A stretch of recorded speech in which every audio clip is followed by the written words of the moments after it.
Hello everyone, स्वागत है आपका हमारे यूट्यूब चैनल में। आज हम आपके लिए फिर से एक नया वीडियो लेके आए हैं। तो वीडियो को शुरू करने से पहले अगर आपने हमारा चैनल सब्सक्राइब नहीं किया है तो चैनल को ज़रूर से ज़रूर सब्सक्राइब करें और बेल आइकन दबाना बिल्कुल मत भूलें, ताकि हम कोई भी वीडियो लाएँ उसका नोटिफिकेशन सबसे पहले आपको मिल जाए। वीडियो को लास्ट तक ज़रूर देखिएगा। अगर आपको हमारा वीडियो अच्छा लगता है तो एक लाइक और कमेंट ज़रूर करिएगा। तो चलिए वीडियो को स्टार्ट करते हैं। आज हम आपके लिए जो टॉपिक लेके आए हैं उसका नाम है सोर्सेस ऑफ फाइनेंस। तो चलिए शुरू करते हैं। Depending upon the period for which finance is required, the finance may be of the following types. First one is short-term finance. The finance acquired for a period of 1 year or slightly more fall under this category.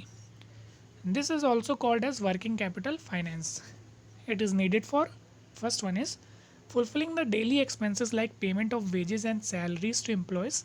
Second one is purchases of raw materials. Third one is tax liabilities out of process of conversion of raw material into finished goods. So let's talk about the sources. What are the sources through which short-term source of finance can be raised? First one is trade credit.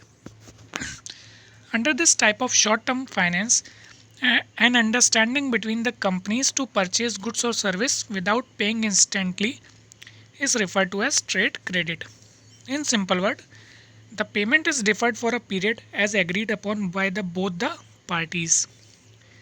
The merit of trade credit is that it is an informal and spontaneous source of finance which is quite convenient as it does not involve any negotiation or formal agreements. There are no restrictions or terms or conditions which are generally merit imposed upon under negotiated source of finance.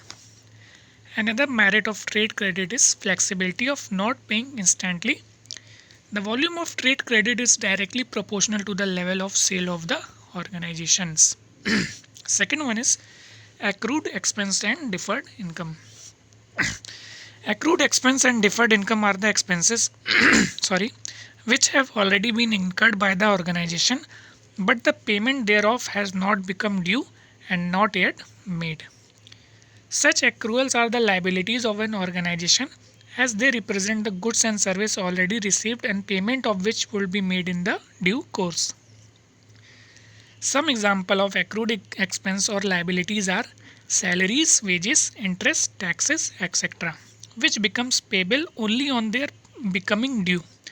It may be paid at the week end, month end, quarter end, or year end, as the case may be. At the time of finalization of balance sheet, such items are shown as liabilities, accrued but not due. The biggest advantage of this type of short-term finance is that it is spontaneous and it is free from interest. Those incomes which are received in advance by the company for the supply of goods or service in the future period are known as deferred income. This income increases the flow of liquidity of the company. This income also, like accrued expense, is a liability for the organization and a source of indirect short-term finance. Until goods are supplied to the customers, these payments are not shown as income but showed in the balance sheet as income received in advance. Such type of short-term finance can be availed only by the organization having, first one is monopoly in the market, second one is great demand for its product or service, third one is unique product on a special order. Next one is commercial paper. A commercial paper is an unsecured promissory note and money market instrument that is issued by large corporate houses for raising funds with a view to meet their short-term debt obligation such as payroll. Commercial paper is not secured by any collateral securities. It is supported by an issuing bank or company who promise to pay the face value at the maturity date indicated on the note. As it is an unsecured instrument, only the organization with exceptional credit rating are capable of issuing the commercial paper. The maturity period of commercial paper ranges between 15 days to 1 year. On maturity date, the issuer has to repay the due amount without any delay. There is no provision of grace period in this case. Next one is certificate of deposit. Certificate of deposit is also a money market instrument that is issued by bank to the depositors. It is in the form of certificate showing the existence of such deposit with them. These certificates are in turn traded by the depositor when such a need arises between their business associates. In short, under this arrangement, the bank deposit may be transferred from one owner to another any number of times. Interest on such deposit continue to be paid in the normal course. The price of certificate of deposit depend on the rate of interest available on the bank deposit and the rate of interest prevailing in the market at that particular time. The unique feature of certificate of deposit is that it is the only money market instrument wherein the elements of discount is missing. Certificate of deposit are issued by bank as a means to promote awareness of short-term deposits. Next one is letter of credit. A letter of credit is a form of bank guarantee. It is an agreement under which a bank helps its customer to obtain credit from its supplier. So bank help the customer to obtain the credit from supplier by undertaking the responsibility to honor the commitment of its customers. In case of customer inability to do so, the letter of credit is opened by bank in respect of specific transaction entered into by their customers. Next one is installment credit. Under this type of finance, the payment for purchase of goods or service is made in one go by the lender. Either the seller himself or a financier, and the buyer is required to make payment in equal installment, generally in monthly. Each installment includes part payment of principal and interest accrued thereon. Auto loans and consumer loans for purchase of luxury goods like TV and refrigerator are the good example of this type of finance. Next one is bank finance. For business organization, borrowing from bank is a common and important source of fund. Not only for short-term working capital finance but also for medium-term. In our country, working capital need of business entities are generally met through the trade credit arrangement followed by institutional finance provided by the banks. Banks have a methodology to access the working capital requirement of the borrower and the amount so approved is credit limit. The credit limit represents the maximum fund which can be availed by the borrower from the entire banking system. For the borrower engaged in seasonal activity, bank access the separate credit limit for peak season and for non-peak season, and the borrower are expected to avail the limit mentioned under the peak level and non-peak level respectively. Next one is factoring. Factoring is a process under which invoices representing a commercial account receivable are sold to another buyer called factor at a discount to get the instant cash. The factor has the whole responsibility regarding the credit analysis, collection of payment and credit losses on new accounts. There are three parties involved in a factor invoice. First one is seller. Seller are the one who sell the product or service and act as a maker of the invoice or bill. Next one is debtor. He is the receiver of the invoice and agrees to pay remaining amount for the services. And the last one is factor. He is the intermediary or an agent who buys the invoices and assume all the responsibility of the original buyer. So now let's talk about the medium term finance. Working capital finance acquired for a period beyond 1 year is known as medium term finance. Generally, this finance is used to purchase the asset with medium term life, that is, example are plant and machineries. The medium term finance is raised through first one is debenture issued, second one is borrowing from commercial bank of financial institution, and the last one is acceptance of public deposit. Medium term finance is raised for a period between 1 year and 5 years. So now let's talk about the sources or the mediums through which the medium term finance can be raised. What are the ways through which medium term finance are raised? First one is financial institutions. Financial institutions such as Life Insurance Corporation of India, Industrial Finance Corporation of India, State Financial Corporations, State Industrial Development Corporation of India, Industrial Development Bank of India, etc. are the main sources of medium-term finance. In addition to being source of short-term and long-term finance, They are specially designed to meet the medium-term demand of working capital in an appropriate manner. The rate of interest on such loan is fixed and repayment schedule is made by the way of installment over a suitable number of years. Next one is commercial banks.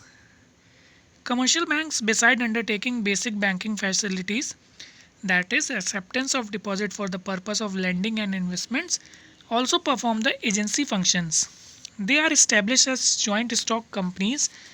Nowadays, they have started providing loans of various maturities, that is short term to medium term and long term.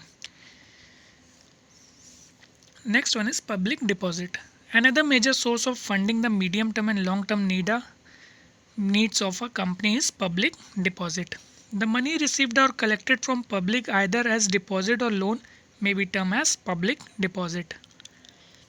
The term public here includes, in addition to the general public employees and shareholder of the companies, money received by the way of issue of share debenture, however, does not form a part of public deposit. Next one is hire purchase. Hire purchase involves hiring of an asset for a specific period during which the hirer pays the cost of the asset in installment, that is known as hire charges, and at the end of that specific period after the payment of the last installment, the hirer becomes the owner of the asset. The unique feature of this type of arrangement is that the hirer acquires the possession of the asset and the right to use it immediately at the beginning of that specific period. It is a very convenient form of financing of capital good as well as consumer good. The following terms are used in hire purchases transaction for the purchase and sale of goods. First one is, there must be an installment payment. Second one is, the buyer get instant ownership of the good. Third one is, till the last payment of installment, the ownership of the property remain with the seller. Fourth one is, in case the buyer fail to pay the installment, the goods will be repossessed by the seller. And the last one is, till the last payment of installment, each installment is treated as a hire charges. Next one is lease financing. Under this type of finance, a firm or a company acquires an asset for its use without making the full payment for the same. Only the rent of the asset, term as lease rent, is paid during the lease period. The ownership of the asset is not transferred unless the firm or a company takes a decision to buy the asset if it has taken on that lease. The biggest advantage of taking an asset on lease instead of buying is it is tax benefit accrued to the lessee on lease rentals during the entire lease period. Leasing is suitable for costly equipment having a short life span. Example are IT equipments which are required to be replaced after every 2 or 3 years. Next one is currency bonds. Foreign and domestic entities raises medium and long term finance through issue of currency bonds, which are having a maturity period ranging between 9 months to 30 years. They are popular amongst investors because they offer better rate of interest and yield. Currency bonds are also used by the government. The last one is installment credit. Installment credit is provided by the seller to the consumer for durable goods and services. The repayment of such credit is required to be made in equal installment, mostly monthly over a period of time. Each installment includes a part of principal amount and interest accrued thereon. So now let's talk about the long-term finance. Long-term finance is the backbone for the financial strength of a business entity, firm or a company. In general, the financial requirement of more than 5 years are considered as long-term finance. The long-term funds are required to purchase fixed assets such as land and building, plant and machinery, furniture and fixture, etc. As the funds required for investment in these assets, which are permanent in nature, are of a long period, their repayment schedule also set accordingly for a longer period. So now let's talk about the sources of raising the long-term finance. First one is shares. It is the primary source of a joint stock company for procuring long-term finance. Capital of a company is split into smaller unit termed as shares. The investors subscribing to such share are termed as shareholder of the company. Shareholder are the owner of the company to the extent of their shareholding. Transfer of share of a company is effected in a manner prescribed under the memorandum and article of association of the company. Each share of a company has distinct number which distinguish it from other share.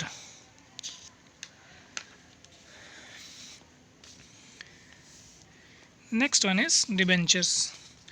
A debenture is an instrument through which an Indian public limited company can raise fund from the market. A debenture is signed by the company with its seal to acknowledge the debt of the person, ensuring the advance amount of debt. So this is a security issued by a company against debt. A company may issue debenture after getting certificate of commencement of the business provided its memorandum of association contain a clause which permits the company to issue a debenture. Next one is term loan. Term loan are the loan procured for the acquisition of fixed asset and working capital margins and are repayable over a long period of time, generally ranging between 1 year and 10 years. Term loan are extended by bank and other financial institution set up for the purpose of extending term finance. Term loan differs from short-term bank loans, also known as working capital finance, which are sanctioned by the bank to meet day-to-day business requirement like purchase of raw material, work in progress and finished goods. They are self-liquidating over a period of time. Next one is retained earning. This process is also known as logging back of profit as surplus retained earning of the business are reinvested. This source of working capital is highly appropriate for firm as it is the internal and it is relatively less expensive. It also does not require any type of securities. This source of working capital does not change control pattern and keep the dividend policy stable. It also includes confidence among shareholder and public. This type of working capital is used for the replacement of asset and expansion of business. Last one is lease financing. In simple terms, a lease financing may be defined as a contractual agreement in which a party owning an asset allow it use to another party for an agreed period of time for the consideration of periodic payment, with or without a further payment. At the end of the period of contract, the leased asset equipment revert back to the lessor provided there is no provision for the renewal of the lease agreement. So that's all what I have tell you about the sources of finance, that is short term, medium and term and long term of finance. So if you face any difficulty in any three of them, you can comment me in the comment box. I will try to resolve your issue. And if you like my video, please press the like button and don't forget to subscribe my channel. Thanks for watching.